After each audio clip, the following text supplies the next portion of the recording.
Hello friends, स्वागत है आपका हमारे चैनल स्टडी विद मोटिवेशन में। तो इस वीडियो में हम बात करेंगे RPF SI constable new vacancy के बारे में। तो ये भी वीडियो उन लोगों के लिए बहुत ही महत्वपूर्ण होने वाला है जो आरपीएफ एसआई और कांस्टेबल की तैयारी में लगे हुए हैं। तो क्या है लेटेस्ट अपडेट। तो एक नोटिस है जो वायरल हुई है, उस नोटिस पे हम बात करेंगे कि क्या है आखिर उस नोटिस में। तो बहुत ही जल्द आपको आरपीएफ में भर्ती देखने को मिल सकती है। तो करीब 5 साल के बाद, लंबे इंतज़ार के बाद ये भर्ती आपको देखने को मिल सकती है। तो इससे पहले 2018 में आरपीएफ में वैकेंसी आई हुई थी, लेकिन उसके बाद वैकेंसी नहीं आई। तो कब तक जारी हो सकता है विज्ञापन, इस पर भी बात करेंगे, और सिलेबस क्या होता है इसका, इस पर भी बात करेंगे। साथ ही साथ एज के बारे में भी बात करेंगे और क्वालिफ़िकेशन क्या लेता है इसमें, उस पर भी बात करेंगे। तो सबसे पहले हम नोटिस देखते हैं कि नोटिस में आखिर है क्या। तो ये दोस्तों नोटिस है जो वायरल हो रहा है, ये आपको भी मिला होगा, आप भी देखे होंगे। तो ये जो ऑर्डर है ये आपका, और ऑर्डर है आपका अक्टूबर मंथ 2023 का। डेट इसकी मिटी हुई है, यहाँ पे आप देख सकते हो कि अक्टूबर 2023 का ये नोटिस है। और ये नोटिस आपका फेक नहीं है, ओरिजिनल नोटिस है।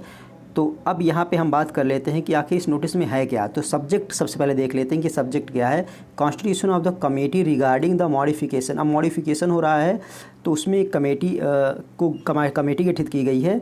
और ये क्यों गठित की गई है, तो यहाँ पे आप यहाँ से देखिए इस लाइन में कि the last requirement was conducted in 2018 in terms of RPF directive 43 by RPF itself. मतलब 2018 में जो आपकी वैकेंसी आई थी, तो उस समय जितना भी प्रोसेस होता है, चाहे वो रिटेन हो, फिजिकल हो, वो सारा आरपीएफ ने ही कंडक्ट कराया था।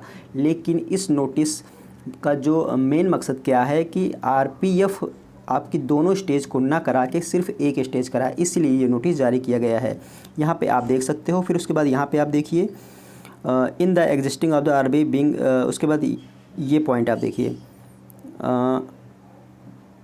with the responsibility of completing the first phase of the requirement, which including calling the applications, screening, hiring agency, conducting CBT, it etc. and second phase would be completed by RPF itself। मतलब जो second phase है उसको RPF conduct कराएगी। जो first stage है, जो आपकी screening, hiring agency को दिया जाएगा। मतलब यहाँ पे आप देखिए कि सिंस फर्स्ट स्टेज रिक्वायरमेंट, इस पॉइंट को देखिए कि since first stage of requirement is to be conducted by RRB, whereas the second phase involving PET, PMT, medical and DB to be done by RPF. तो इतना process RPF को करवाना है, और बाकी जो है आपका सीबीटी है वो आरआरबी करवाएगा। तो इसके लिए जो है ये कमेटी गठित की गई कि आप अपनी सूचना जो है, मतलब ये जाना सही है कि नहीं, इसके लिए सुझाव दीजिए। और ये 16 अक्टूबर तक इसको देना है। 16 अक्टूबर तक आप अपना जो है निर्णय बता दीजिए कि क्या करना है। तो आप मान के चलिए कि अब जो है आरपीएफ जो एजेंसी हायर करेगी और वो आपका सीबीटी करवाएगी। उसके बाद आपका जो आपका सेकेंड स्टेज होता है, जिसमें आपका PT, PMT, medical and dB होता है, वो आपका आरपीएफ कराएगा। इसलिए ये नोटिस जारी किया गया है। तो ये नोटिस जारी करने का उद्देश्य यही है कि अब रेलवे जो है आपका थोड़ा एक्टिव हुआ है, और आरपीएफ की कांस्टेबल की वैकेंसी आपको, कांस्टेबल और एसआई की वैकेंसी आपको देखने को मिल सकती है।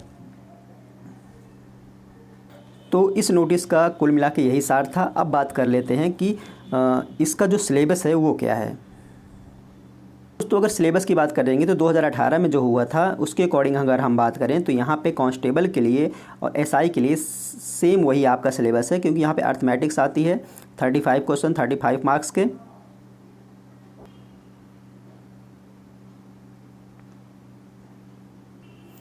तो यहाँ पे आप देख सकते हो arithmetic, general awareness, general intelligence and reasoning, total 120 question रहते हैं 120 मार्क्स के, और आपका 1.5 घंटे का समय होता है। ये हो गया आपका कांस्टेबल के लिए।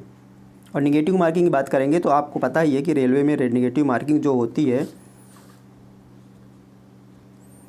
वो 1/3 होती है, 1/3 आपकी निगेटिव मार्किंग होती है। अब बात कर लेते हैं एसआई, आरपीएफ एसआई। तो आरपीएफ एसआई में भी सिलेबस आपका वही होता है, बस क्वेश्चन स्टैंडर्ड रहते हैं, जनरल अवेयरनेस, अर्थमेटिक और जनरल इंटेलिजेंस एंड रीजनिंग।